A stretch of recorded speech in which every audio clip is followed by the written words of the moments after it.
বিশ্বটাকে নষ্ট করে ফেলছে কয়েকটা জিনিস। এক নাম্বার বস্তুবাদিতা, মানে মেটেরিয়ালিজম, বস্তুবাদিতা। বস্তুবাদিতা কি জিনিস?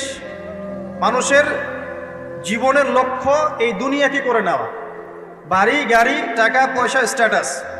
একটা ফ্ল্যাট কিনেছি, আমার লাইফ সাকসেস। ফ্ল্যাট কিনেছি, একটা আরেকটা লাগবে।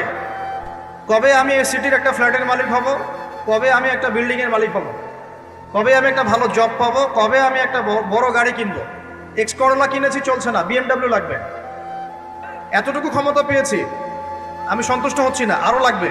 এই যে চাই চাই আরো চাই, এই যে দুনিয়া দুনিয়া এবং দুনিয়া, এই কনসেপ্টটার নাম হচ্ছে বস্তুবাদিতা। বর্তমান পুরো বিশ্বটা দাঁড়িয়ে আছে এখন এই বস্তুবাদিতার উপরে। এই ছোঁয়াটা আগে পশ্চিমা সভ্যতায় ছিল, আস্তে আস্তে এই ছোঁয়াটা পুরো বিশ্বে লেগে গেছে।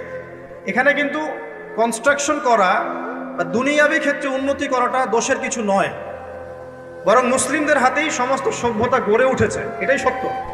কিন্তু যখন এই বস্তুবাদিতা আমাদেরকে পরকাল ভুলিয়ে দিবে, সমস্যা তখনই। আমার কথা কি বুঝতে পারছেন কিনা? বিল্ডিং করতে কোনো সমস্যা নেই, ফ্ল্যাট কিনতেও কোনো সমস্যা নেই, ব্যবসা করতে কোনো সমস্যা নেই, BMW চালান আপনি, কোনো সমস্যা নেই। কিন্তু এগুলো যদি আপনাকে পরকাল ভুলিয়ে দেয়, দুনিয়ার পূজায় ব্যস্ত রাখে, তখন সমস্যা।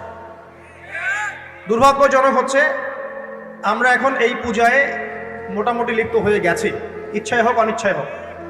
ঢাকা শহরে ফ্লাইওভারের উপর দাঁড়াবেন, আপনি দেখবেন মানুষ ছুটছে আর ছুটছে, সকাল থেকে একদম ফজর থেকে শুরু করে রাত 12টা 1টা। এখানে তো রাত হয় না, সব দিন।